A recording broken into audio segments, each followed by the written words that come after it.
Olá, pessoal do sétimo ano.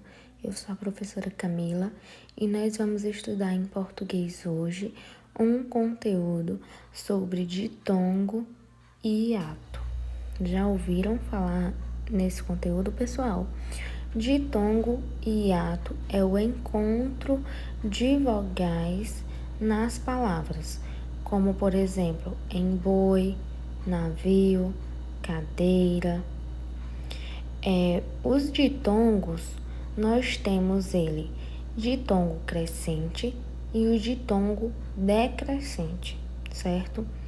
Esse ditongo crescente, eu me refiro à ordem dessas vogais, porque nós temos as semivogais e nós temos a vogal.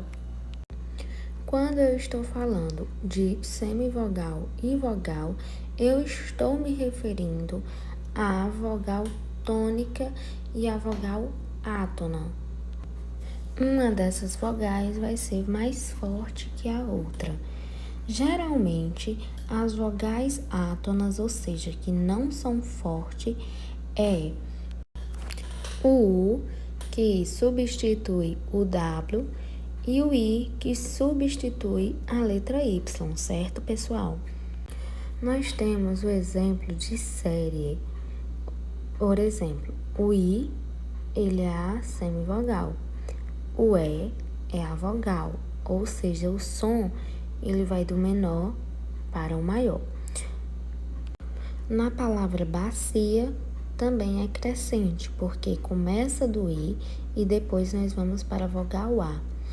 Então, nós começamos com a vogal fraca e depois estamos com a vogal forte. Então, ela vai crescer. O som dessa palavra vai crescer. Agora, nós vamos para os ditongos decrescentes, que vai acontecer de maneira inversa do crescente. Primeiro, nós temos a vogal forte e depois nós temos a vogal fraca. Por exemplo, em Paula, o A ele é mais forte do que o U. Então, o A vem primeiro para depois vir a letra U, que é mais fraca, certo? Na palavra vaidade, nós temos primeiro a letra A, que é forte, e depois nós temos o I, que é uma vogal mais fraca. Então, ela vai diminuir. O som dessa palavra vai diminuir. Agora nós vamos para o hiato, que igualmente é o ditongo, né? Ele é o encontro de duas vogais. Porém, no ditongo, essas vogais ela pertencem à mesma sílaba. Já no hiato não. Elas não pertencem à mesma sílaba. E aí quando a gente vai fazer a separação silábica, essas vogais elas ficam separadas. Por exemplo, o nome saída fica sa e da. Elas ficam em sílabas separadas. Já em ortografia, nós vamos estudar o uso de encontro a ao encontro de. Quando a gente deve usar cada uma dessas palavras, certo? O de encontro a, ele pode ser substituído por desacordo, contra. No exemplo, a criança foi de encontro com a árvore. Isso quer dizer que há um choque entre a criança e a árvore. Elas estão em um desacordo.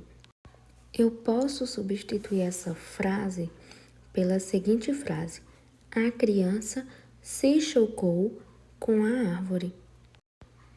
Agora nós vamos estudar, o ao encontro de, que é o contrário da que a gente viu anteriormente. Essa frase, essa palavra, ela significa uma concordância. Exemplo: vou ao encontro de Maria. Significa dizer que eu estou concordando e eu quero estar próximo a Maria. Então, eu posso trocar essa frase por vou juntar-me com Maria, que significa dizer que eu quero estar próximo a ela. Agora nós vamos estudar a diferença de onde e aonde. Onde é quando se refere a locais físicos ou em verbos que significa permanência. Eu não vou me locomover a uma determinada coisa, certo? Exemplo: esta é a casa onde moro. Então, significa dizer que minha casa ela está permanente. Eu não vou sair para nenhum lugar. Eu estou mostrando um lugar específico, que é a minha casa. Agora nós vamos estudar o aonde, que é o contrário de onde. Significa que é uma preposição a mais onde e que ela expressa um movimento. Essa expressão ela pode ser substituída por a qual. Exemplo: o local para onde eu vou não tem internet. Então, eu vou para algum lugar. Eu vou me locomover. Então, eu uso aonde. O versículo da semana é: e como vós quereis que os homens vos façam da mesma maneira, fazei-lhes vós também. Lucas 6:31.